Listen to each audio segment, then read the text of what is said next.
On the one hand, we have White House officials assuring us that Americans are not trapped in Afghanistan. On the other hand, we have Americans who are trapped in Afghanistan telling us that they're trapped in Afghanistan. Really seems like someone's lying here. It can't be White House officials. So shame on all of you Americans trapped in Afghanistan for claiming that you're trapped in Afghanistan. Let's look at an example. CNN reports 24 San Diego students and their families who traveled to Afghanistan this summer are now stranded in the country and unable to get to Kabul's airport, school and congressional spokespeople told CNN. I've read in another article that 6 of those students just got out of Afghanistan. As of this recording, 18 are still there. The 6 families stuck in Afghanistan were there to visit relatives, said Howard Shen, spokesperson for the Cajon Valley Union School District. There is not a whole lot we can do at this point, Shen said. At least we have contact with them. That pretty much sums up the position of our entire government right now. Not a whole lot we can do at this point, but at least we have some contact with some of the people we just abandoned.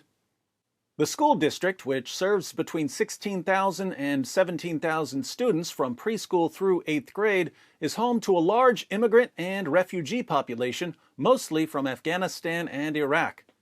District officials have reached out to U.S. Representative Darrell Issa for help getting the affected families back to the United States.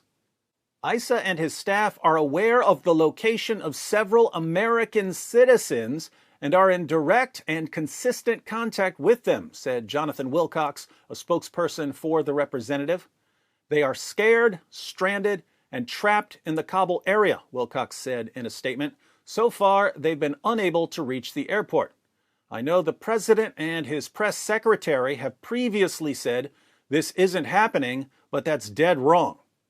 So, there are Afghan immigrants and refugees in California and in other parts of the U.S. Many of these immigrants and refugees have become U.S. citizens. Many haven't.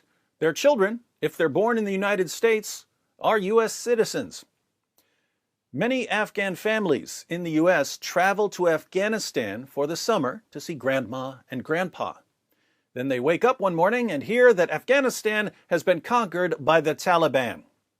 They try to rush to the airport, but along the way, they're stopped by a Taliban jihadi.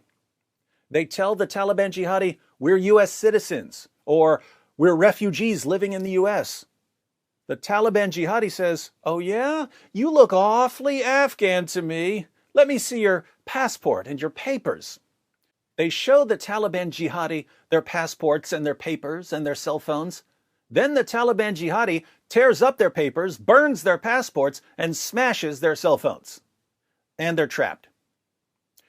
I don't know if that's what happened with these California students and their families, but that's been happening. And when reporters ask our leaders about these Americans or refugees trapped in Afghanistan, our leaders insist that it's not happening. You know, when protecting their approval ratings from critics becomes more important to our leaders than protecting American children or the children of refugees from terrorists, I'd say we've got a problem.